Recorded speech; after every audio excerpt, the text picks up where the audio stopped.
অত্যন্ত মর্মান্তিক একটা ঘটনা যেটা 8 দিন হাসপাতালে ঘটেছে। আমরা মর্মাহত, আমাদের সরকার মর্মাহত, আমাদের মাননীয় প্রধানমন্ত্রী অত্যন্ত মর্মাহত। এটার জন্য আমরা ওই মোমেন্টে আমি এলাকায় ছিলাম, আমাদের কর্তৃপক্ষ যারা এখানে ছিলেন সবাই স্পটে গিয়েছে, অবস্থানগত পরিদর্শন করেছেন। একটা ইনকোয়ারি কমিটি করা হয়েছে। ইনকোয়ারি কমিটি বিভিন্ন দিক পর্যালোচনা করেছেন।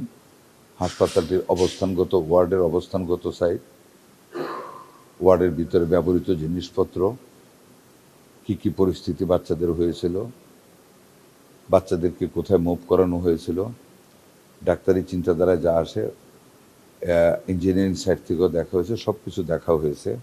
বাট আমরা প্রতিবেদনটা আজকে দিতে পারি না। এখানে একটা জিনিস আমাদের বাকি আছে, মায়েদের স্টেটমেন্ট নেওয়াটা খুবই প্রয়োজন। মাগুলি মর্মাহত অবস্থা, বুঝেন তো, বাচ্চা বুক খালি হয়ে গেছে। তারা বিভিন্ন জায়গায়, যেমন চাঁদপুর, কামরাঙ্গীরচর, কেরানীগঞ্জ, মাদারটেক, বিভিন্ন জায়গায় চলছে। তো মহিলাগুলির সাথে আমরা যোগাযোগ করার চেষ্টা করেছি। ওনাদেরকে আনতে আরও 2 দিন সময় লাগবে।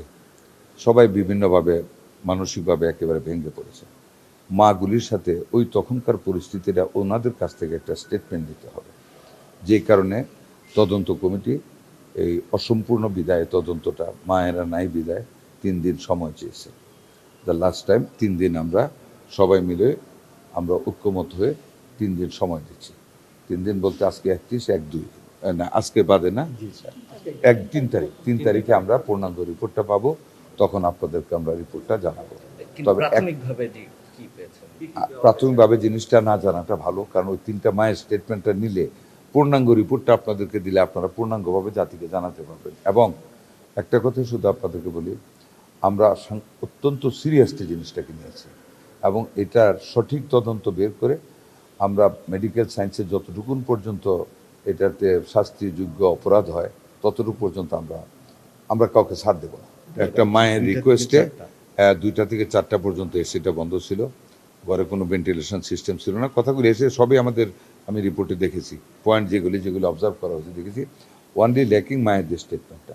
মায়েদের স্টেটমেন্টটা পাইলে we can reach at the conclusion এবং আমরা আপনাদের মোকাবেলা হবে বলে দেবো ইনশাল্লাহ। মায়েদের 5 জন মায়ের স্টেটমেন্ট নেওয়ার জন্যই আমরা অপেক্ষা করছি, আর কোনো কারণ নেই। আর সব কিছু আমাদের হাতে আছে, ওইটা পাইলেই কম্পাইল করে আমরা ডিক্লেয়ার দ্য রিপোর্ট আপনাদেরকে সবাইকে ডেকে করে আরও বড় পরিসরে করবো।